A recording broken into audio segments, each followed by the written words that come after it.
My name is Michelle Brazis. I'm the Director of Adaptive Oncology, together with my colleagues Shola Dukin and Jay Ramnuth from Clinical Translation and Therapeutic Innovation.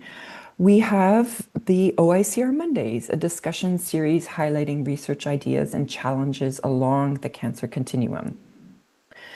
This discussion series brings together the cancer research community to discuss contemporary issues in the field of cancer research, identify opportunities for collaboration, and brainstorm on innovative cross-disciplinary approaches that will lead to improved outcomes for cancer patients. A little different for today, we have presentations from all the OICR teams as we bring a panel discussion for us today on how we can collaborate and look ahead and what are the challenges and the activities happening in the cancer space. So the title of our talk today is How OICR and FACIT Accelerate Discoveries into Cancer Solutions in Ontario. And our first speaker today is Dr. Lincoln Stein, the Interim Scientific Director of OICR and the Head of Adaptive Oncology. Lincoln, I turn it over to you. Hi, everybody, and I hope you're staying warm. It's quite beautiful outside today. So I'm going to give a very, very quick overview of OICR. This should be familiar to everyone. We are a provincially funded province-wide research institute that has a triple mandate to research excellence, improving the health of Ontarians, and helping to build the biotech sector and give Ontario a stronger economy. And our strategic priorities for the next strategic plan reflect this. We bolster Ontario's global leadership in cancer research by providing research funding support to investigators throughout the province, providing a series of collaborative services that bring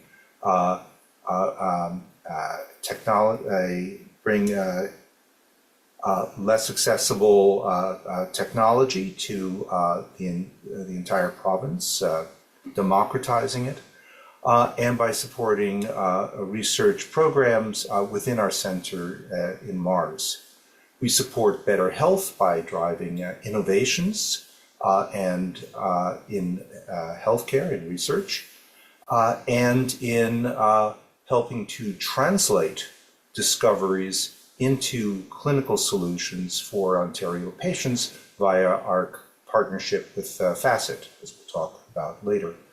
And we provide a stronger economy for Ontario by investing in cancer research innovations and developing commercially viable solutions via startup company creation, collaborations, and licensing.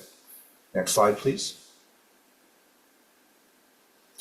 So our big partner in this endeavor is FACIT, Fight Against Cancer Innovation Trust. This is has been an amazingly successful endeavor. OICR is able to hand off promising discoveries to FACIT for further research, innovation, commercial partnerships. FACIT also serves all of Ontario by providing seed startup funding for companies and providing networking and support. And it's been quite successful over the time, over the last 2 decades. FACIT has has participated in 20 startups. It's created over 600 active jobs, and it's leveraged $66 million in provincial funding into $1.7 billion in additional financing. And it's been recognized by the Canadian Venture Capital Private Equity Association as a high-impact science commercialization endeavor. Next slide, please. So putting things together, OICR has 3 major divisions on the research side. It has Adaptive Oncology, which I'll speak about next. Therapeutic Innovation, which is dedicated to drug discovery and development. And Clinical Translation, which is devoted to the translation of discoveries into clinical solutions. These endeavors are assisted by investigator awards, which are long-term funding to individual highly meritorious investigators throughout the province. FACIT, as we spoke about before, and a series of collaborative research resources which provide technology solutions and expertise to researchers throughout the province on a cost recovery, service-oriented basis. Okay, now I'm going to talk about the adaptive oncology program specifically. Michelle is the director and I'm the head of the theme. Adaptive oncology was conceived as a response to our emerging understanding of the tumor as a living organism that that evolves over time to make it more fit for the environment. And unfortunately, that means that as you treat a cancer, it adapts to us, and via evolutionary pressure, develops resistance mechanisms. And so because the tumor is adapting to the therapy, we need to learn to adapt to it by understanding that the tumor that we treat now is not the same as the tumor that was that the patient originally had. We need to understand who's at risk of getting cancer, understand the earliest events in cancer development, understand how the patterns of tumor evolution and adaptation. We need to develop early cancer detection tests to treat cancer before it becomes genetically complex, before it has evolved resistance mechanisms. We need to develop methods to monitor cancers after therapy to detect recurrence. We need to develop instrumentation to precisely sample and treat distinct tumor regions, because the left-hand side of the tumor may not be the same as the right-hand side of the tumor, because it's constantly evolving. And ultimately, we need to apply machine learning, AI, and other modeling techniques to develop a playbook of cancer evolution to develop workable adaptive therapeutic strategies so that we can monitor the cancer in real time, adjust our therapy, anticipate what the cancer is going to do next, and treat it before it does so. Next slide, please. So how does adaptive oncology work? It is in the overall translational scheme, where discovery is far to the left and clinical use and adoption is at the far right. Adaptive oncology is at the start. We're at the starting gate. Our researchers do basic research or basic applied research. They work on discovery. They invent new techniques. This may be a biomarker or a probe or a device, or it could be a biological target for therapeutic. And then these discoveries hopefully graduate to one of our translational arms: therapeutic innovation for drug development, clinical translation for diagnostic test validation and assessment, to FACIT for commercialization, and hopefully, ultimately, over many years, they will reach clinical use. And then finally, just to give you a quick look at the nuts and bolts of adaptive oncology, it's a very large program. It's about 1/3 of OICR's research. It consists of a series of technology-oriented programs, each of which focuses on a different technique: genomics, genome informatics for data management, diagnostic development for diagnostic assays, computational biology for discovery and modeling, and imaging for high-resolution imaging, biomarkers, prognostic markers. These are supported by a series of networks and resources which provide forums for like-minded researchers to come together and work together. We have the Ontario Molecular Pathology Network for molecular pathology, Global Alliance for Genomics and Health, which is a standards-making body which ensures interoperability of computational and bioinformatics tools. A large project called ICGC Argo, which is a large international genome sequencing, cancer genome sequencing consortium. The recently established Ontario Hereditary Cancer Research Network, which is devoted to developing a registry of patients with hereditary cancers to enable better clinical management and research, and the Ontario Tumor Bank, which is a large tumor bank of specimens collected from multiple provincial sites. And then on top of these, we have a series of cross-disciplinary research projects. I won't go into these, but it ranges from genomics projects to imaging projects to biomarker projects, and they involve multiple researchers from each of the technology programs. Thank you. I think I'll leave it there. Thank you, Lincoln. Next, we have our Dr. David Uehling from Therapeutic Innovation and Drug Discovery. Dr. Uehling is our scientific lead and has been involved in the development and application of inhibitors of understudied kinases and in the discovery of potent disruptors of protein-protein interactions of oncogenic targets. David spent 19 years working at GlaxoSmithKline and brings incredible knowledge from years of graduate and postgraduate study at the University of California, Berkeley, as well as Yale and Harvard universities. David, please. Thank you, Michelle, and good morning, everyone. Yes, I'd like to tell you a little bit about therapeutic innovation.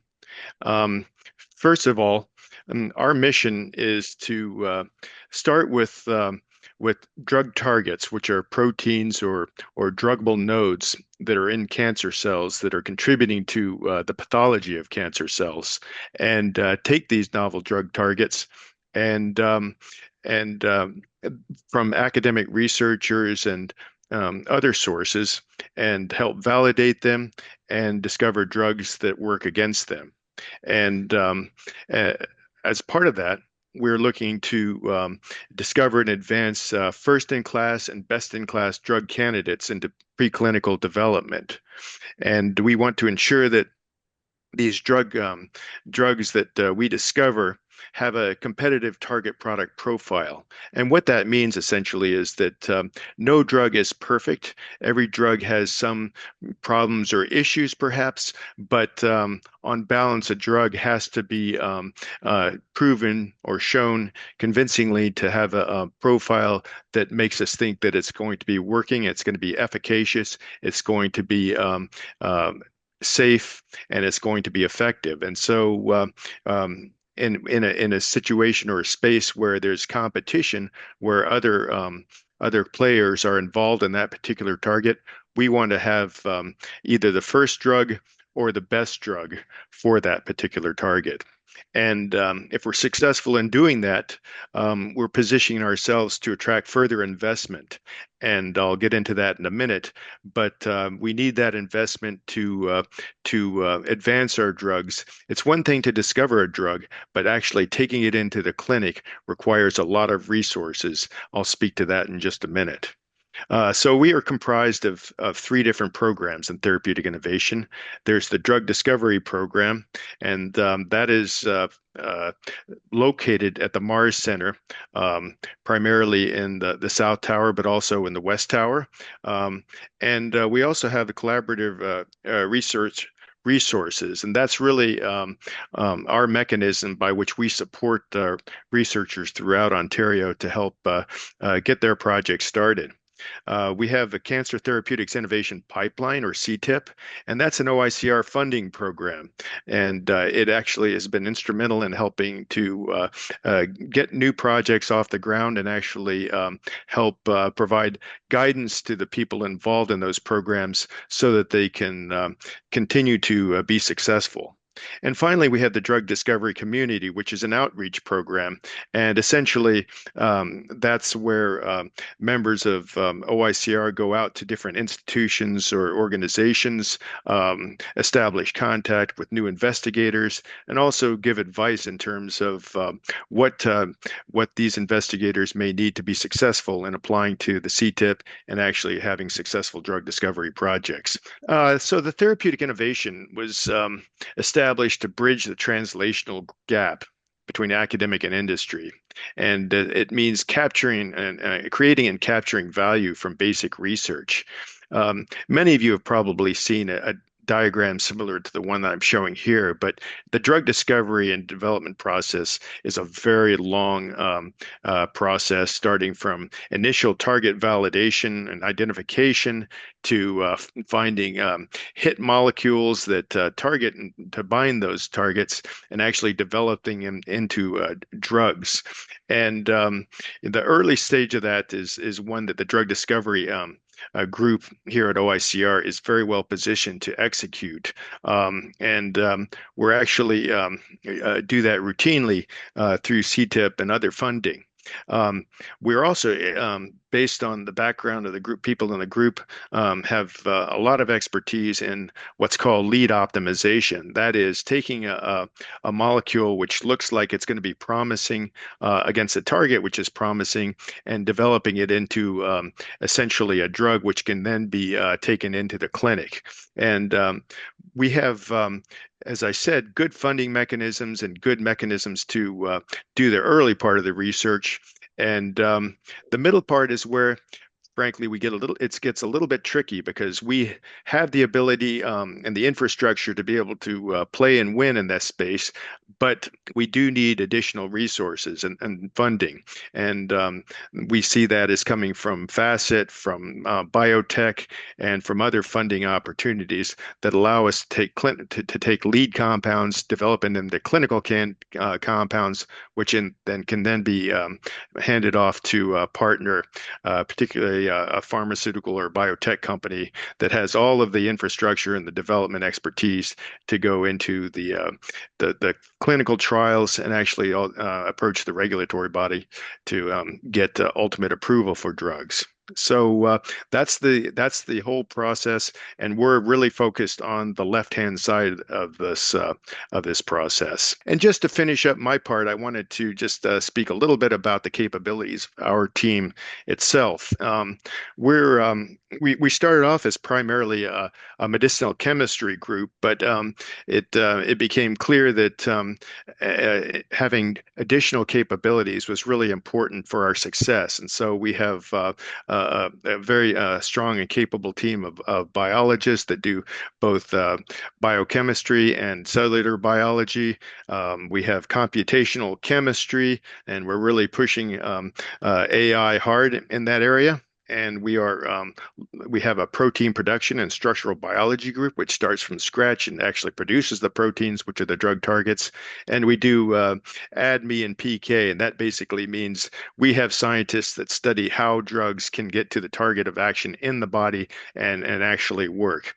And so we're very excited about all of these capabilities. We bring them together, and you can think of us as sort of a miniature pharmaceutical company or biotech company, which is poised to prosecute new targets and bring them into the clinic. So that's our team. We have a lot of academic expertise, but we also have people who came from and were trained in the pharmaceutical industry. So we have that perspective, which I think is very important in this setting. So that's pretty much where I want to finish off. Great. And look forward to more discussion later. Thank you, David. I appreciate it. And next we have Dr. David Cescon, who will be speaking about the clinical translation program. Dr. Cescon is the scientific director of clinical translation, and in this role leads the clinical and scientific aspects of CT. Okay. So Yeah. That's plenty of introduction. Okay.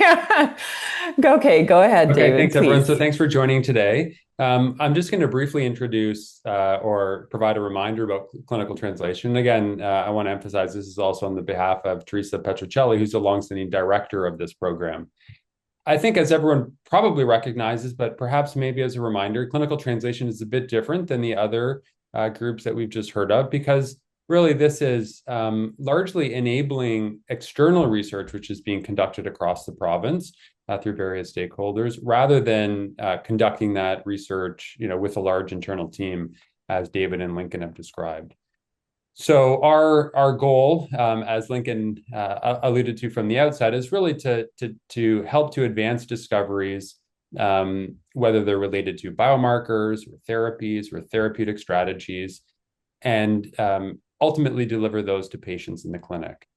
And that's what translation is. I know not a word that everyone loves, but it's really about advancing these opportunities towards implementation and in the clinic.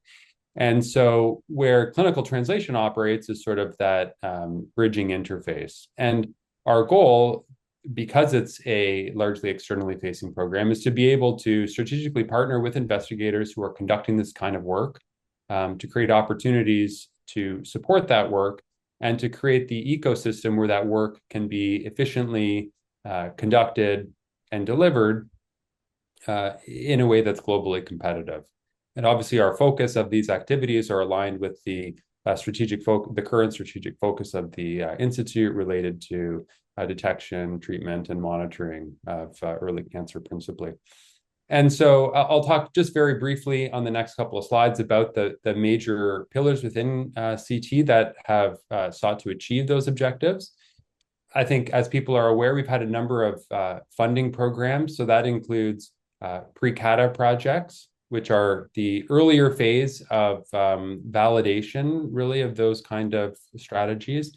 And then CATA projects, which are really prospective clinical trials that are largely seeking proof of concept of one strategy or another, as described. And so those are on the right-hand side. In the middle, the WU trials, as I'll describe very briefly, is more of an internal infrastructure or a more internally directed program, although conducted by external partners, obviously, in the clinical landscape.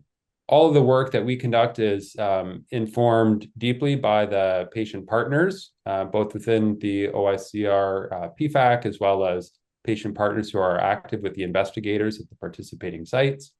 And for the clinical activities, clinical trials in particular, you can see at the bottom there, OCRAB and 3CTN highlighted, OCRAB being the Ontario Cancer Research Ethics Board, which is really a critically enabling infrastructure that allows clinical trials to be approved, conducted efficiently in a multi-center capacity across the province. And 3CTN supports some of the work that happens at those sites. So to the next slide.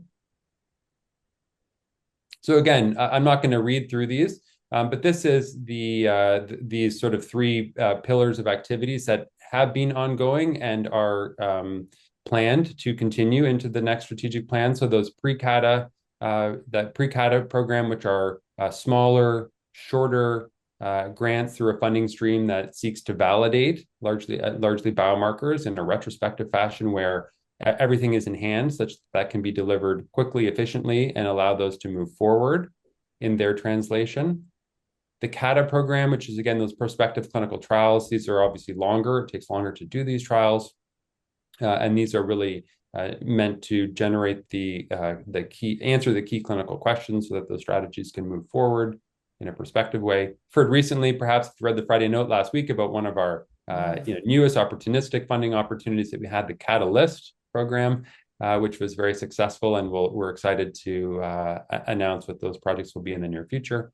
And then on the right, the Window of Opportunity Network, which again has been a unique program across the province, which has supported really created a platform to support window of opportunity clinical trials, which are a unique kind of clinical trial, which are not therapeutic in nature, but which enroll participants who receive some type of therapy. And in this case, it's been focused on immunotherapy prior to their standard of care surgery for their cancer, which allows the effects of those therapies, the biological effects of those therapies, to be characterized in the tumor material at the time of standard clinical resection. And so this network has enabled a standardized way to approach the conduct of those trials, which yields important insights into immunotherapy development and assays that may be relevant for characterizing the pharmacodynamics of those treatments. And that's been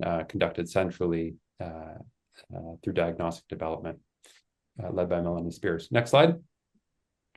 And so again, this is the idea of the WU network, was to bring together a provincial collaboration, have a community of practice of sites and investigators who are interested and have expertise in these, and then to really harmonize the overall approach to this, bringing together internal and external partners, including those sites and including pharma or biotech who may have agents that are relevant for evaluating in this manner. So next slide. Building on the WU network, what we have planned for the next strategic plan is to create a similar approach, focus on minimal residual disease or molecular residual disease. And again, I think people have heard about this through some of our prior communications, and obviously it's an area of active investigation across cancer, which is using uniquely sensitive and specific tools that have been developed over the last few years that can identify signals of persistent cancer before those cancers recur. So you can see they in the figure on the bottom right, they track along with the burden of disease that's present in an individual. And so they can really help to identify whether an individual is going to or is not going to have a recurrence of the cancer before that happens. Investigators across the province have been leaders in this area. Some of those key projects which have had global impact because of the key insights that they've derived have been funded through the last cycle CATA program. And this is going to be a major emphasis of the CATA program going forward. What we've recognized based on all the learnings from those projects is that this requires a critical infrastructure with the same type of collaboration, resources, and harmonization that the WU network has benefited from. And so we're excited to kick off this MRD network with a workshop that's going to happen next month, actually. Fantastic. So that's a quick overview of our plans. And again, look forward to discussing this in the next part. Thanks, David. And next up, we have Dr. Nicole Baryla, who is the Senior Director of Corporate Affairs at FACIT. So Nicole spent more than 25 years in research and development, business management and commercialization within not-for-profits like OICR, biotech startups, and the pharmaceutical industry, as well as academia. She's a member of FACIT's senior management team as the Senior Director, and also serves as the Corporate Secretary of FACIT, responsible for its governance oversight. So I turn this over to you, Nicole. Thank you, Michelle. There we go. Great. So good morning, everyone. As Lincoln outlined in the earlier OICR FACIT overview this morning, we all know Ontario has long excelled at innovative research, but far too often we watch our research get commercialized by groups outside of Ontario, often and most likely by the US, or often not at all. And innovations that have great potential, die on the vine and don't get to have impact for patients nor Ontario's economy as they could. So OICR was established to be a different type of research institute with this focus on translating innovations out of the lab and into the clinic and into the market, where patients and the province and patients in Ontario can have great outcomes. Early research leads to promising assets that require a lot of support, such as capital, experienced management, and industry and investor networks for them to be successfully translated. And what that means is there's commercialization expertise that is needed for this success. And so for that reason, FACIT was established to help position and increase the value of local innovations, both at OICR as well as across Ontario. So they have the better chance of attracting investment later on from the private sector or partnerships with pharmaceutical companies. Since FACIT's inception, more than a decade ago, we've had great success, and I thank Lincoln for highlighting some of our successes in the early part. But how do we actually help increase the value of the intellectual property that's developed in Ontario? And Michelle, maybe just next slide. So this illustrates a continuum of programs that FACIT provides for OICR researchers as well as researchers across Ontario.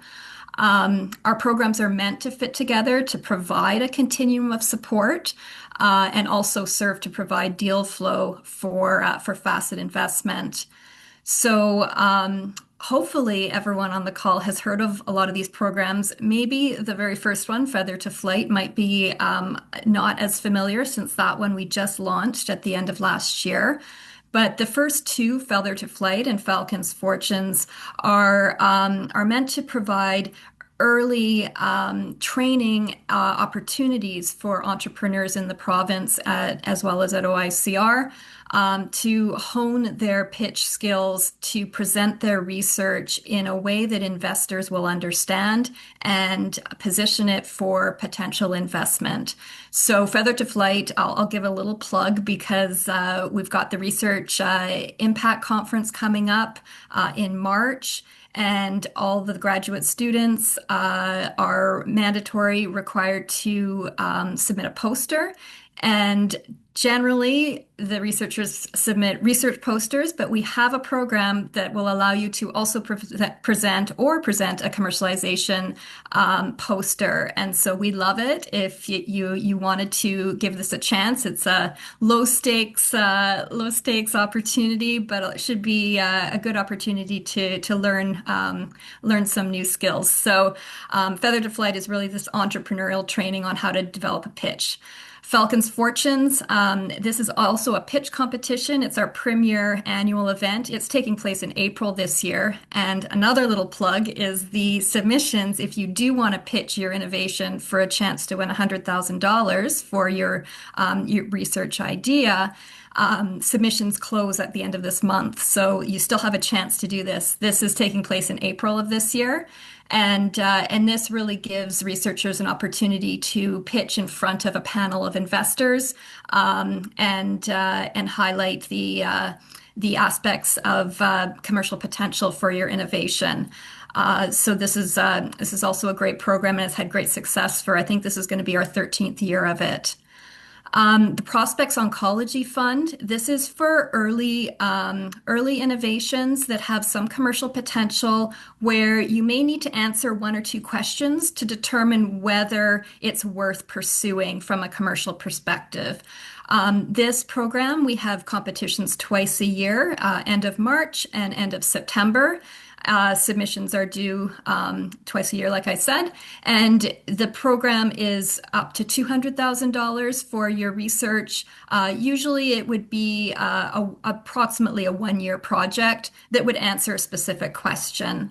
And this has also provided a great stepping stone to get to the next level of funding that FACIT provides, which is from our Compass Rose program.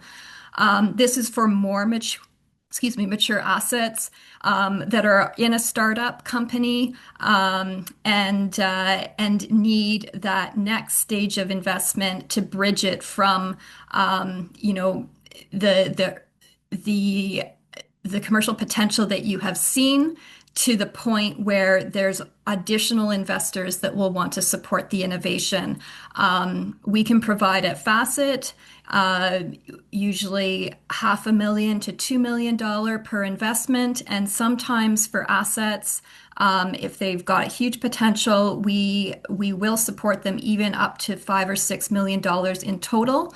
And this is an opportunity to, like I said, get that innovation to a point where other investors are available to come in and move that along. So the idea with this is to generate a bit of a virtuous cycle for those innovations that actually make it through. Maybe FACIT gets some returns on the investment. Those returns can then be reinvested in the next great opportunity within Ontario, potentially at OICR, to move through the cycle as well. Next slide.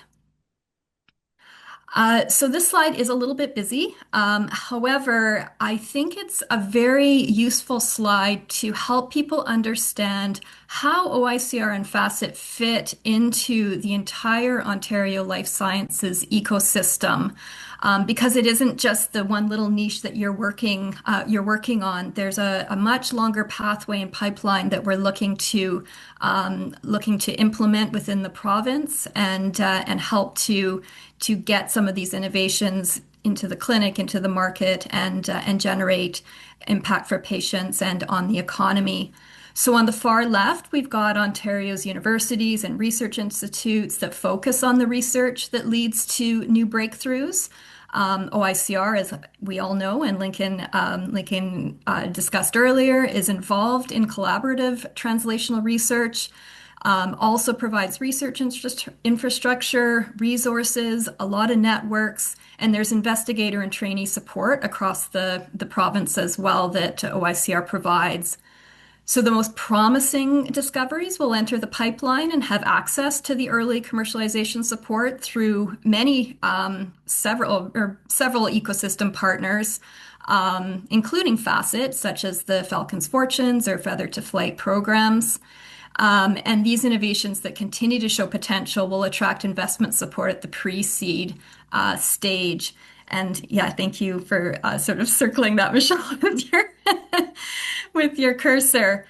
I think this diagram also really highlights the importance of FACIT in the ecosystem because FACIT fills the gap, the seed gap specifically with its Compass Rose program, exactly where Michelle has her cursor.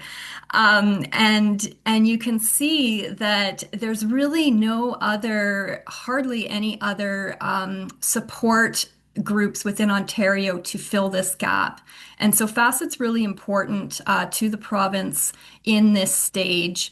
And this is really where it is that we need to position the companies to that later stage of investment from VCs and pharma and others to get to actually get it commercialized. So what does success look like for FACIT? Since we at FACIT don't have the resources to take your innovations all the way to the market,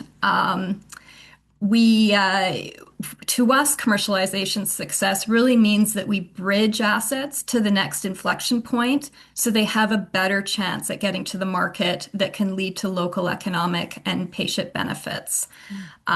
So I'll leave it there.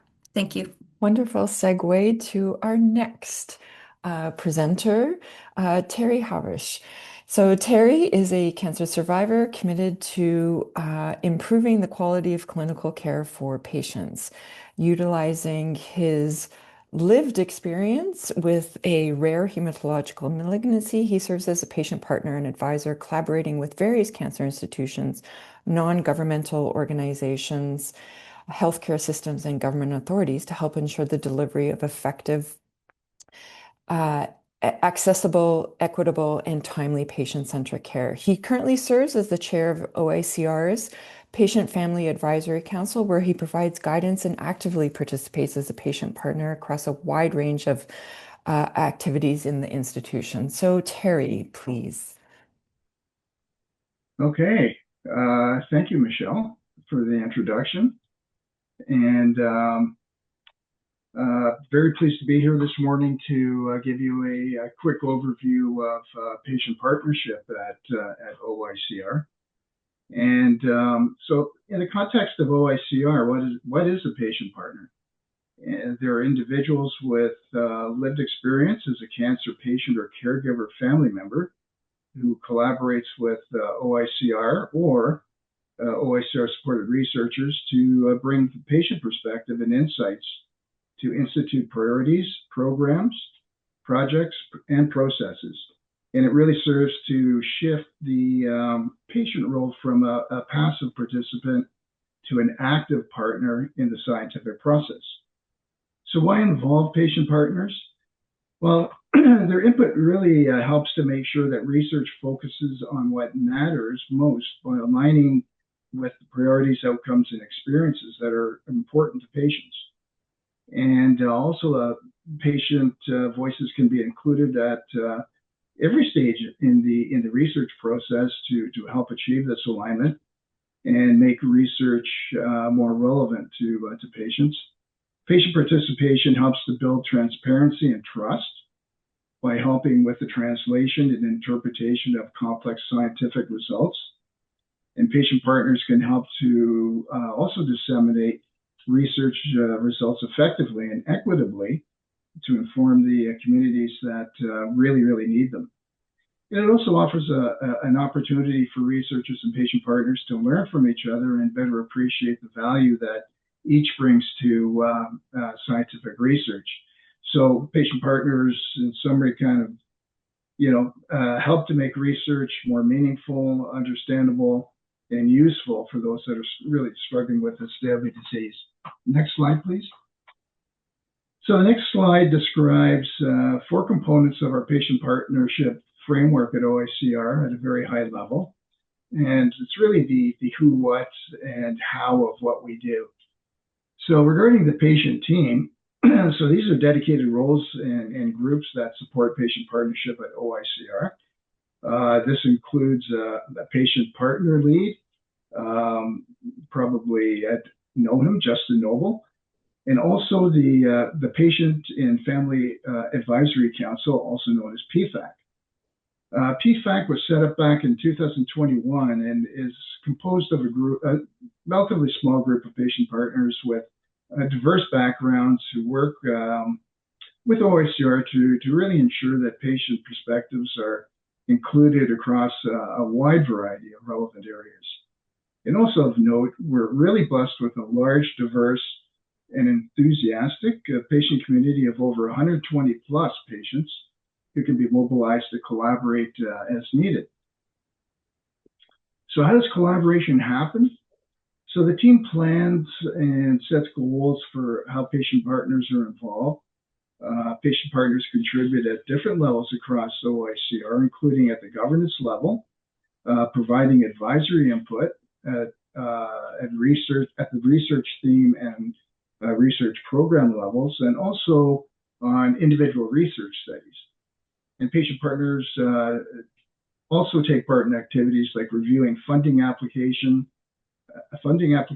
progress reviews, and inputting into study design and interpreting results and communicating the findings, and also getting involved in strategic planning support within the organization.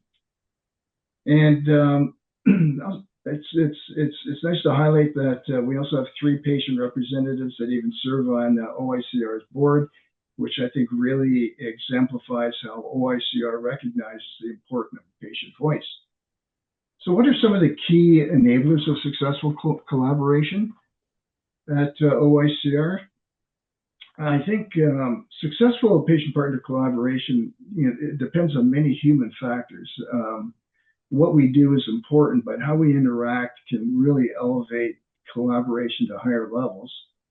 And as we collaborate, it's important that we continue to embrace such enablers as EDI, being transparent in our activities and actions, frequent communication, mutual respect, and the recognition of the value of one's experience and skills and contributions.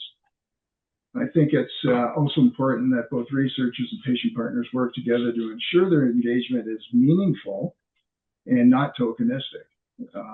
And also, patience is a virtue, and that's patience with a C, is a virtue as we learn and grow together. So how's success measured? Patient partners have been involved in funding reviews since 2021. And it's been very, very strong over the past 5 years. And it's an example in say just 2022, 2023, we had 100 engagement activities involving 80 patient partners. And recent evaluations from our annual Peers 22 survey captured which captured both research and patient partner perspectives related to their engagement experience. Based on the results, I guess I'm happy to share that results show that patient partners and researchers felt that high levels of meaningful patient engagement was achieved. And also, finally, roundtable sessions are also being introduced to help continually improve our collaboration, which is extremely important. So that's it for the quick 360 view of patient partnership at OICR. And, we've collectively accomplished a lot since our inception about 5 years ago. And I'm confident of even greater success going forward. Thank you. Thank you, Terry. And that concludes our presentations, giving you the background necessary for hopefully a meaningful panel discussion that we'll have now.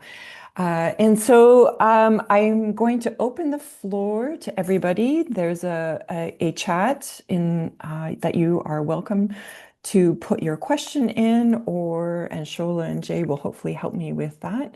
But you are also welcome to raise your hand, and I will circle around and ask the questions.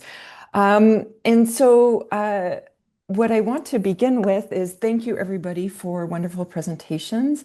It's actually really great to see all the long-term thinking and the integrative thinking that everybody is in terms of making pipelines both within your themes, but also pipelines that integrate with the other activities happening at OICR. And so I'll maybe begin the questions with, we're looking ahead into a new strategic plan, a new funding cycle with the province. And so if we have to communicate to the audience on the call here, what would be some of the things that come to mind for you for the biggest success that is happening in the area that you work under? Terry, I'm going to begin with you because I think we'll bring the patient voice forward. As what do you think the biggest success of patient partnership has been over the 5 years that we've had patient partnership at OICR? Yeah, well, as I mentioned, we've really grown substantially, from a point of view of engagement at OICR over the past 5 years, and it's really encouraging to see the level of support that OICR has brought to bear regarding supporting patient engagement, all the way from the top of the organization down to the individual researchers that get involved. So that overall support is a real key enabler of getting us to where we are right now. And I think one of the greatest things I've seen is the variety and diversity of engagement that's taken place.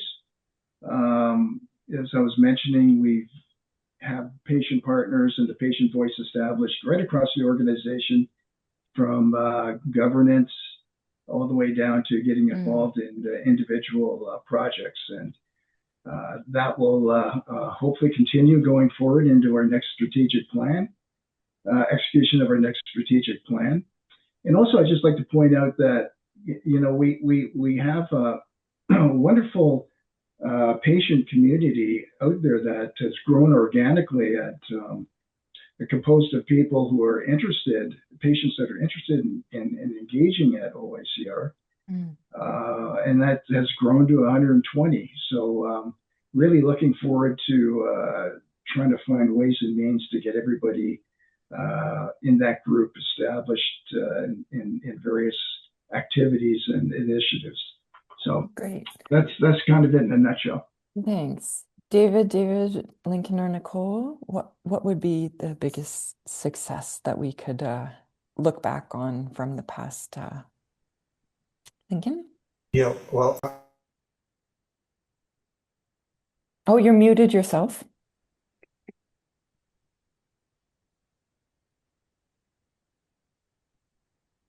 Lincoln, you've muted. Oh, Oh, there you go. there we go. Okay. yeah, no, you control my mute. I can't unmute myself, apparently. Yeah, no, I would say that there are many things that adaptive oncology can count as successes. I think probably our longest lasting success is contributing to genomics in the province. In particular, our liquid biopsy early cancer detection and monitoring facilities, I think, are poised to have a great impact on how cancer is detected and managed, because we're able now to monitor at a relatively high resolution the changes in the cancer genome as the patient is treated, and that feeds in well with David Cescon's MRD platform that he just talked about, the disease platform. The other thing I would point out as a success is really Aaron Fenster in the imaging program, who has developed just an amazing variety of 3D ultrasound devices that are able to, allow radiologists to see the tumor in real time while they're performing a procedure, do precision biopsying, precision therapeutics intervention with radiotherapy, for example. And the great thing about these 3D systems is that they're relatively inexpensive, and they can be adopted in in countries that have less money to spend on medical care, rural areas in our country which don't have access to MRI machines or PET scanners. They can use these very low-cost 3D ultrasound devices to achieve really amazing results. So I'd say that's where we've had a great impact as well. And Dave Cescon, do you want to build off of that?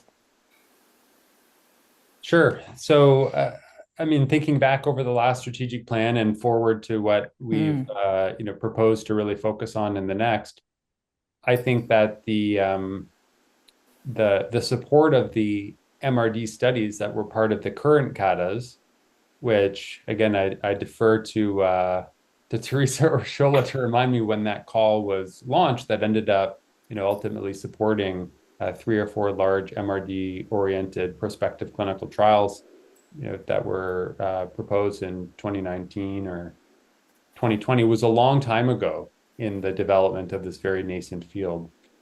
But because of the support for those projects, it's really enabled the investigators and the clinical community, clinical and scientific community within Ontario to be at the forefront of this field, and obviously is where we've decided to double down and create an opportunity to expand those efforts across the province, both so that the work itself can be more impactful in translating the discoveries and evaluating in order to translate the discoveries of those strategies into clinical care, but also to create opportunities for individuals across the province to participate in this kind of research, which not only advances the field, but enables individuals to potentially benefit from really remarkable technology that has the potential to treat individuals as individuals and really give added information rather than based on historical approaches of population-based risk assessment, et cetera. Right. So I think it's those investments that were made years ago, I think have put us in a position to really advance our overall impact in this field. David and then Nicole, and then we have our first question in the Q&A coming through. Great. Okay. So I think our biggest success, and it's a very general answer, is Mm. actually assembling the team that we have. We have a team of incredibly talented scientists that have different expertise in different disciplines, but work together cohesively in a way that I think is really unique in the province in terms of bringing a drug discovery mentality to projects. I think there's capabilities throughout the province, but I think it's very unique how we've been able to assemble this team of remarkably talented scientists in one group with all the expertise that they have. And so I've been just incredibly proud of that and the fact that we've been able to leverage that expertise to really do some attack some really important problems, and we've been able to find drugs to disrupt protein-protein interactions. For example, with the protein WDR5, which led to a big partnership with Triphase and Celgene. We also tackled a very important oncogene called BCL6, and that led to a partnership with Janssen and Janssen. So Janssen, and that actually had important commercial implications, but also it just really put us on the map, I think, in terms of being a drug discovery group in Ontario in this translational environment. That's one thing, and I think the other thing I'm very would like to highlight is the success of the CTIP program. The CTIP program is really has been very successful at identifying and helping progress new targets from PIs throughout Ontario, and so now we have a great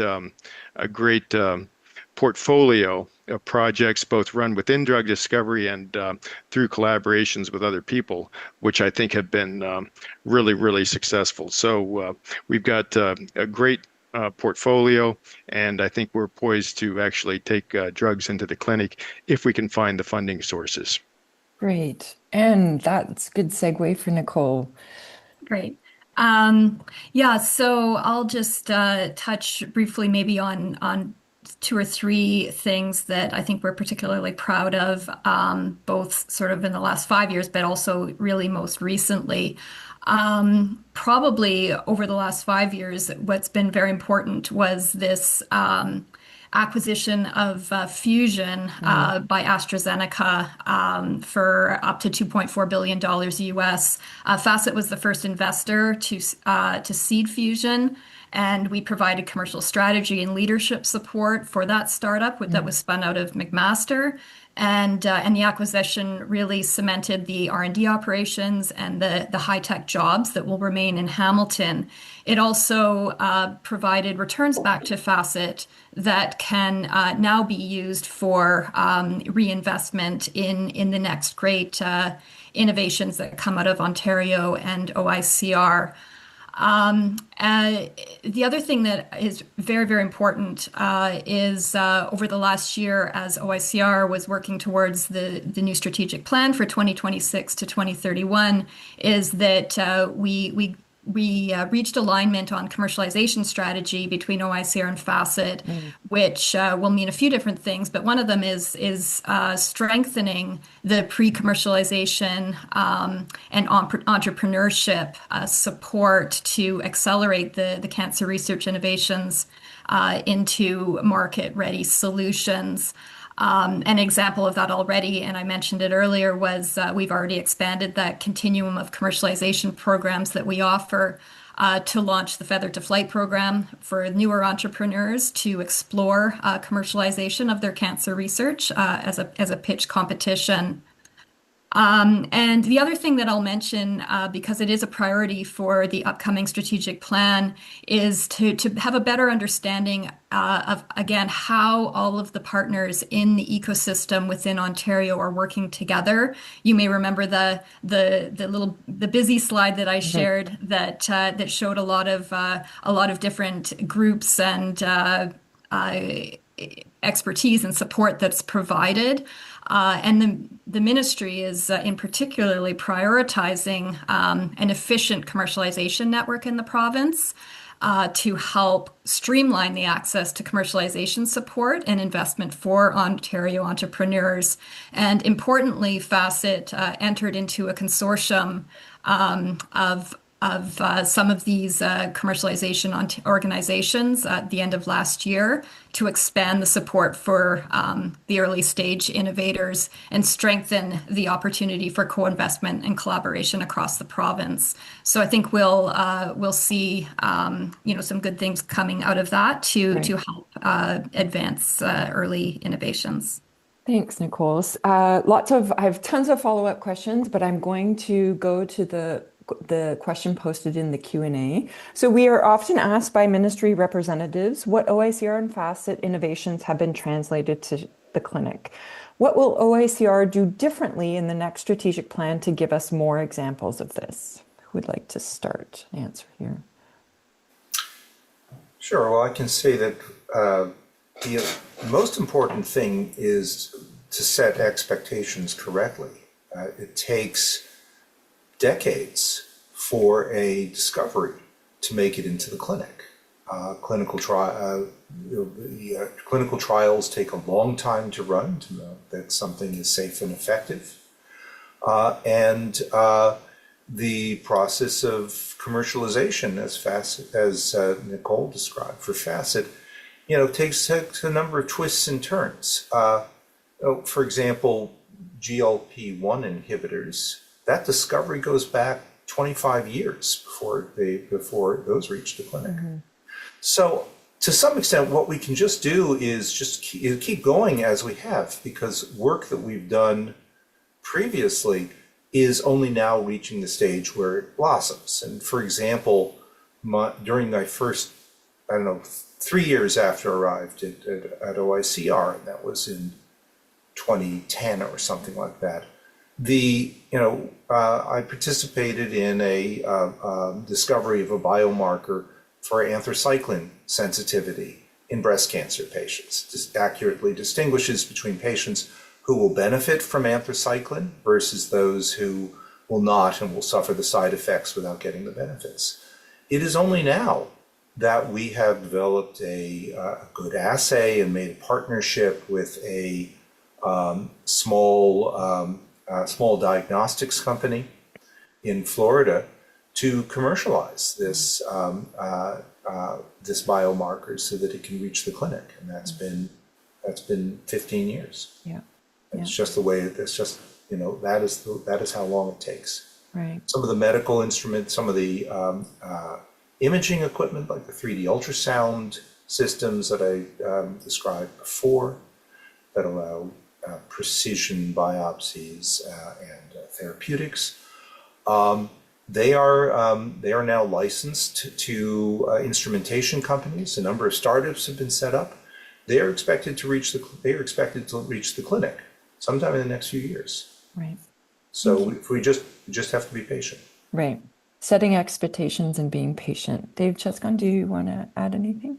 Yeah, sure. So, I think when we think about impact in the clinic, obviously it can come from either, brand new discoveries that are, brought forth and commercialized in the way that Lincoln just described. It can take a long time. But that kind of clinical impact can also be achieved by using existing tools and resources where you have, fit for purpose assays, for example, but no existing strategy with demonstrated clinical utility, which is ultimately the bar that the Ministry of Health requires to fund a certain intervention. And MRD tests are an example of this. There are many very well characterized clinical assays that have clinical validity, i.e., they perform the way one would expect them to perform when tested in clinical samples, and those are now widely funded and adopted in places where clinical validity is a sufficient bar for adoption. And these tests were being used in Ontario for a time through out-of-country testing procedures until December, when the Ministry of Health made clear that those were no longer eligible for out-of-country testing because the data to support their clinical utility was not available. So I think in clinical translation, we're increasingly thinking about this. I think the MRD network is an example of how, we're not only trying to bring the latest brand new discovery out of the lab, but to be able to take the strategies or concepts that are enabled by these technologies and study them in a way that can deliver that kind of clinical utility. And of course, the MRD network and the future CATAs will support those kind of studies. But not only is the time very long, as Lincoln described, to get discoveries or innovations to the clinic, but the scale and cost of those studies is obviously very large and exceeds substantially the budget available through clinical translation. So one thing which we've also thought about, and I know Christine has done a lot of work on through the Innovation Labs approach, is thinking about how some of these tools which are available in the clinic but are not routinely used in the clinic because clinical utility has not been demonstrated could be evaluated through clinical trials that certainly clinical translation would be able to support in their in their design and conduct, and with the receptive network of investigators and participants to be able to conduct them, but would ultimately require additional financial support for the testing, for example, and that kind of approach could could evaluate the clinical utility and either prove those strategies as useful or not useful for subsequent adoption. And Can I add on to that? Yes, please, Nicole. So I think that's absolutely so important. Having the clinical utility and the need for the innovation in the market or in the clinic, because that absolutely will drive investment and the ability to commercialize. So, hot spaces for investment change quickly. And one of the most important considerations for FACIT when we're assessing investment is that is there market pull for the innovation? And many of you on the call may have heard some of the workshops that my colleagues David Kohler and Matt Ward have presented previously. But there needs to be or there is a need that for the to have a marketplace and a customer that will pay for the innovation. So, to ensure the research that Ontario produces has a better chance to be commercialized. That's why we are promoting a lot of this kind of entrepreneurial culture and the early thinking that's required to ensure that the innovations and intellectual property that come out have this potential that will be able to be supported by investment down the road. And I think hand in hand with that, if Terry, I would look to you, but is the patient's need and the patient voice and that clinical utility aspect of things. David Uehling, did you want to add anything there? Yeah, I just like to say that with regard to Christine, I see your hand up, so I'll ask you next. Yeah, go ahead, David. Yeah, with regard to market pull, what we've seen in the last 2 or 3 years is that pharmaceutical companies and biotech companies have become very conservative about investing in the early stage. And as I've alluded to, it is very expensive to take a clinical candidate and take it to the clinic. And so, I think our biggest challenge is figuring out how to close that gap. I think once you actually have a clinical proof of concept, the market pull is going to speak for itself. There's going to be a huge interest. Prior to that, I think pharmaceutical companies and biotechs have been really backing off and being very conservative.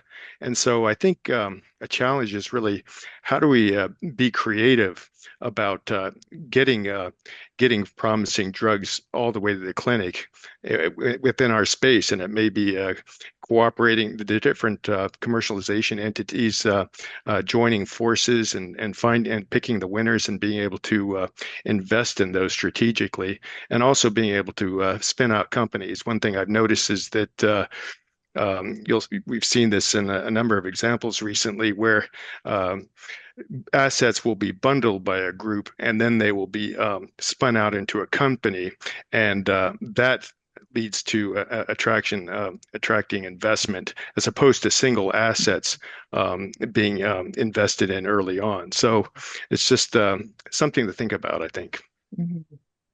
So Christine, I see your hand raised. Did you want to add a comment to this, or there is if you have a question, there's one in the chat just preceding yourself.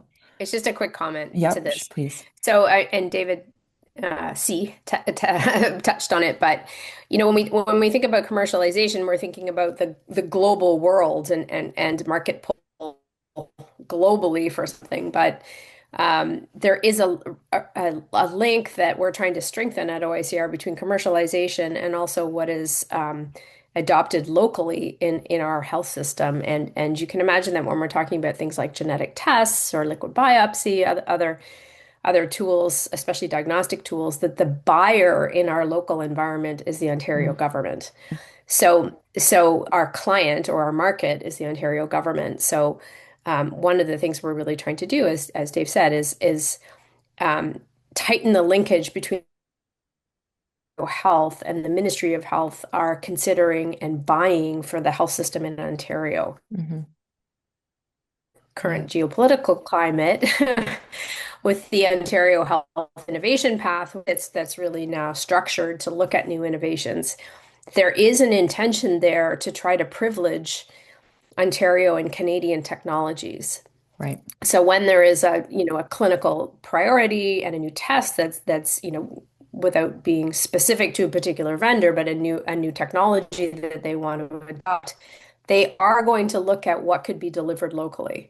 So that means there is a link between what we're doing in commercialization and trying to build Ontario companies, in some cases with what we can deliver and scale for our own local market and our own buyer, which is the Ontario government.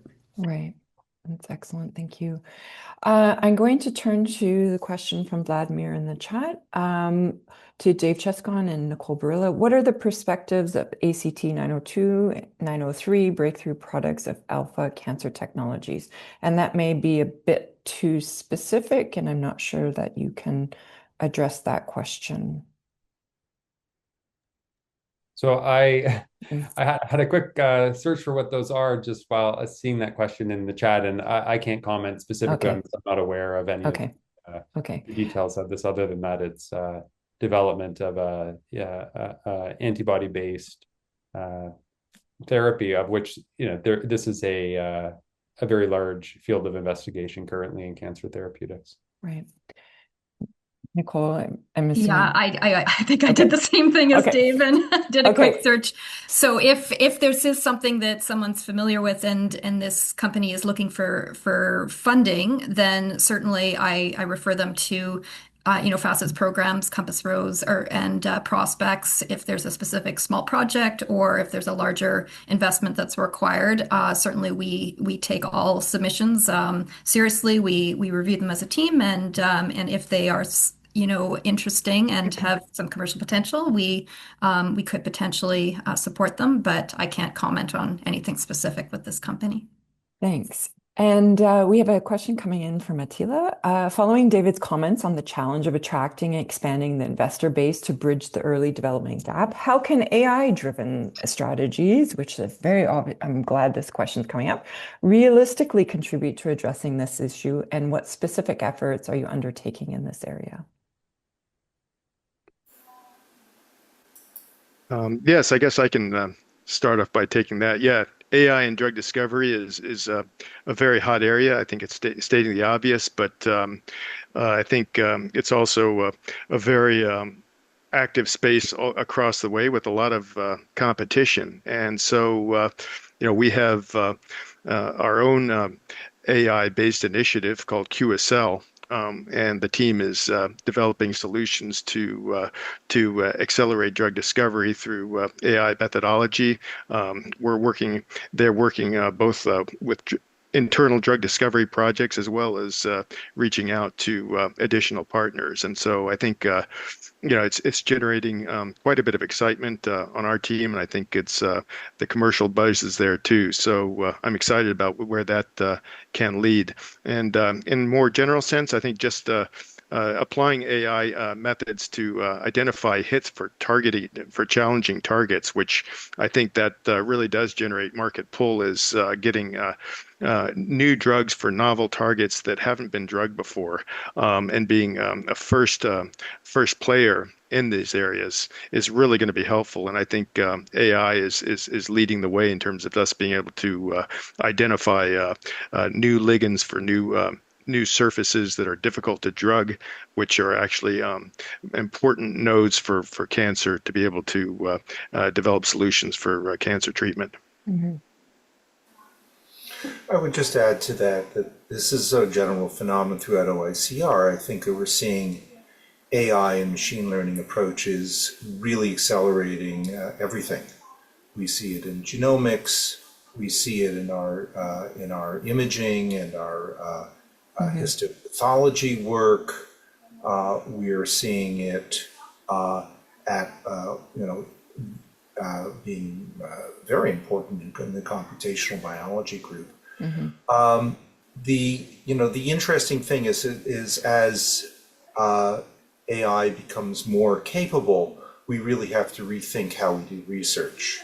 Right. That the graduate students who spend a lot of their time doing data analysis and graphics and learning obscure commands and programming languages, they probably don't have to do much of that, won't have to do much of that anymore. They have to start thinking more about the biology, about what questions to ask, and the kind of the mechanical work generating visualizations or running statistical tests on their data.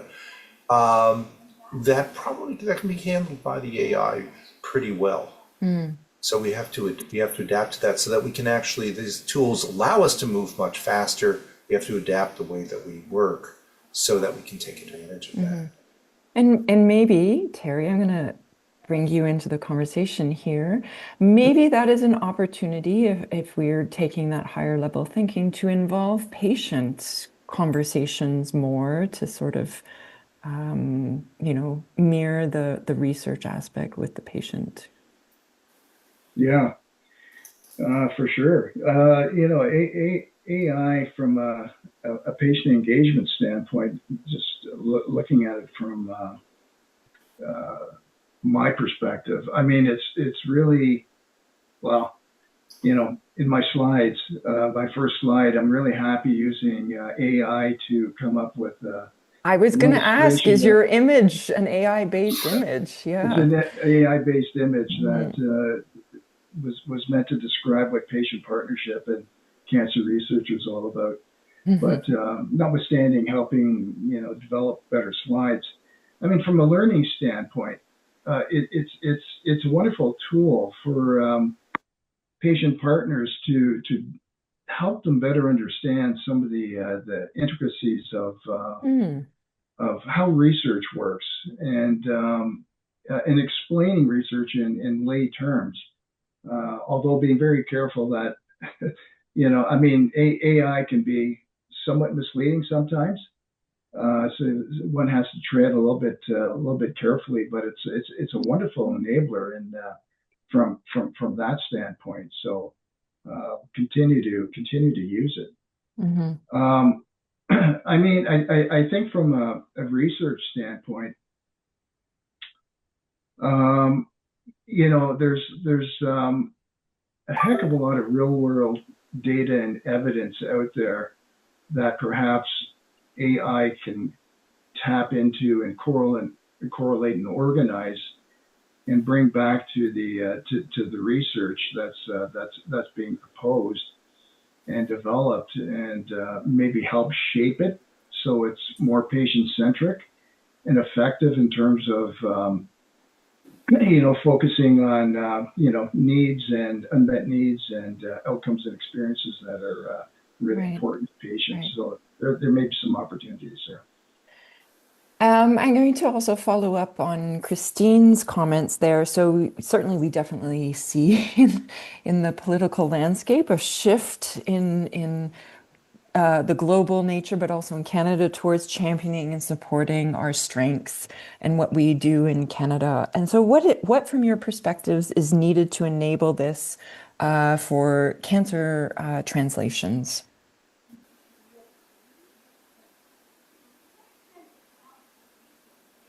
We have a Yeah, lot I'll of take it. strengths. So, what do we need to?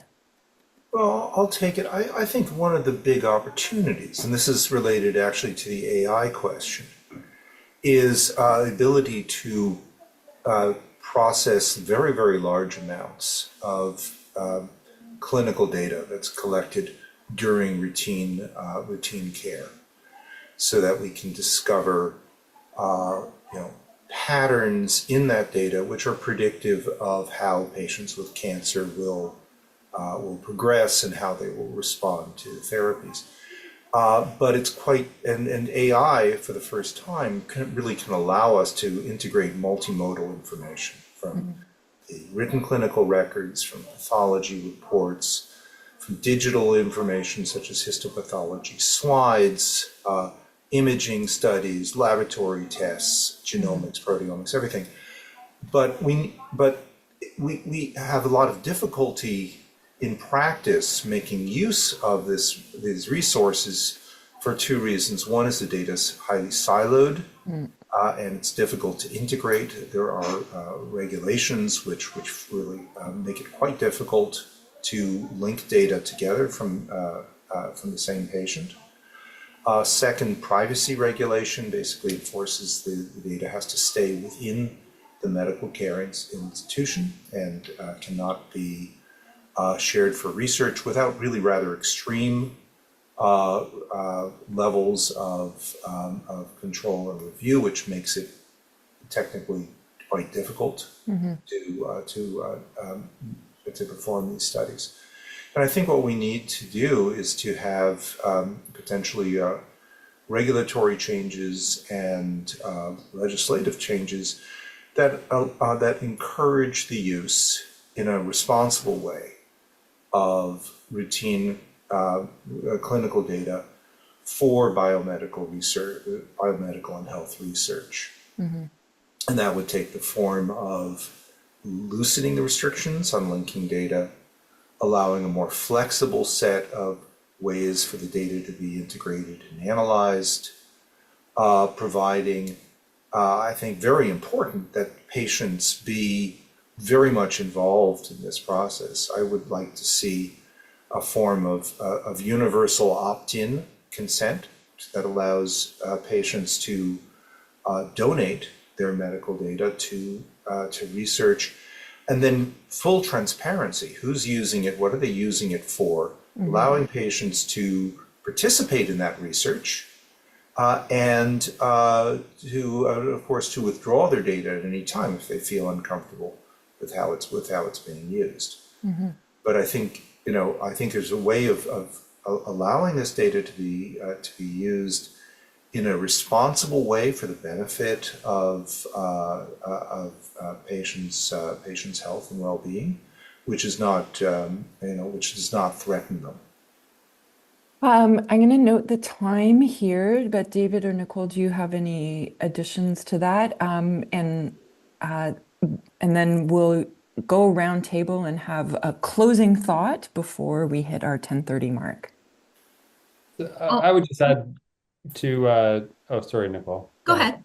I would just add to Lincoln's point that certainly all those are extremely important considerations. On the flip side, the opportunity that exists within a place like Ontario, which has 18 million, a population of 18 million people, where everyone gets very standard medical therapy with the same access to proven, not the same access, but I mean the same, obviously not the same access across the province, but the same access to drug-based therapy and procedures that are or are not funded in principle, makes it unique as a single payer system like that those kind of information, if understood, would be very powerful to advance new innovation. And so take what we have and work with it. Yeah.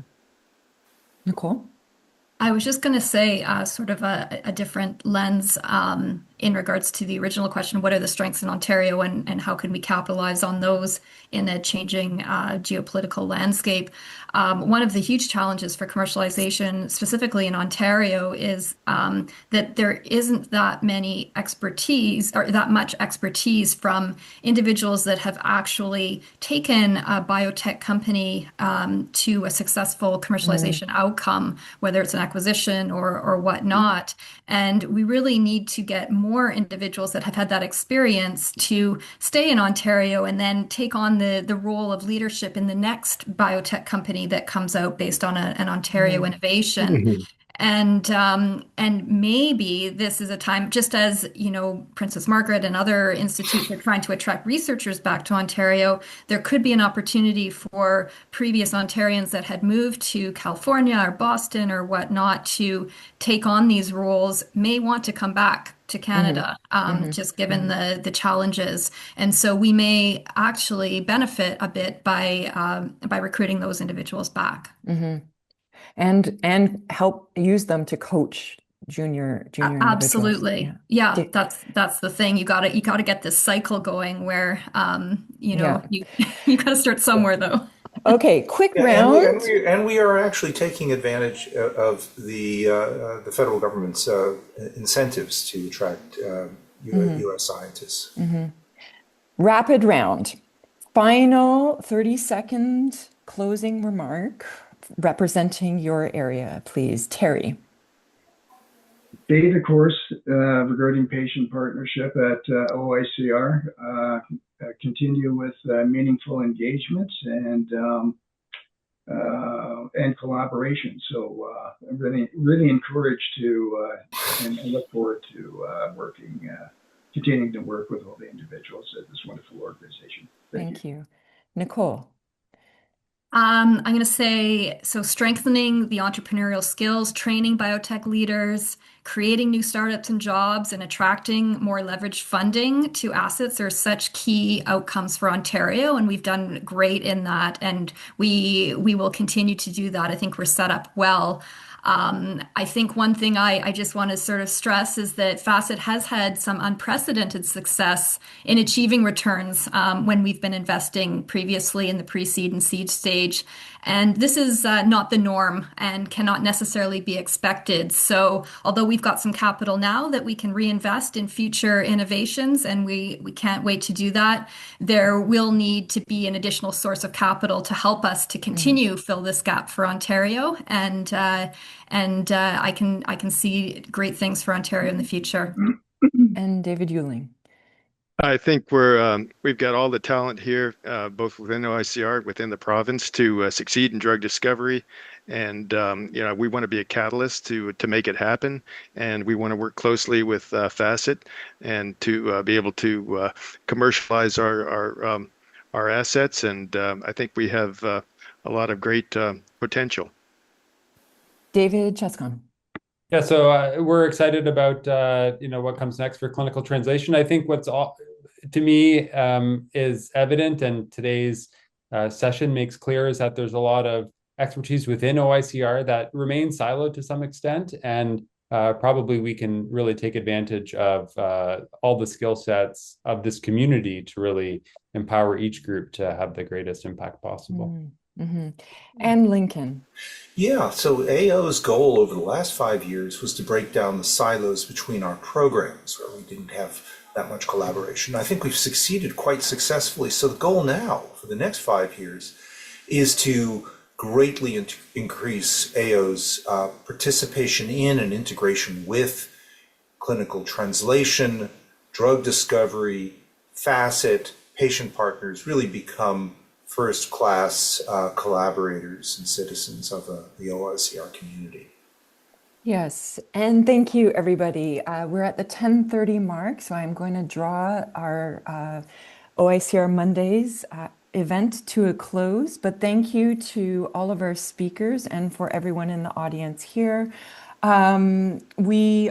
This is our last OICR Mondays. As we go into a new strategic plan, we will adapt and adjust, and so stay tuned for what new events come forward from OICR. So thank you, everybody.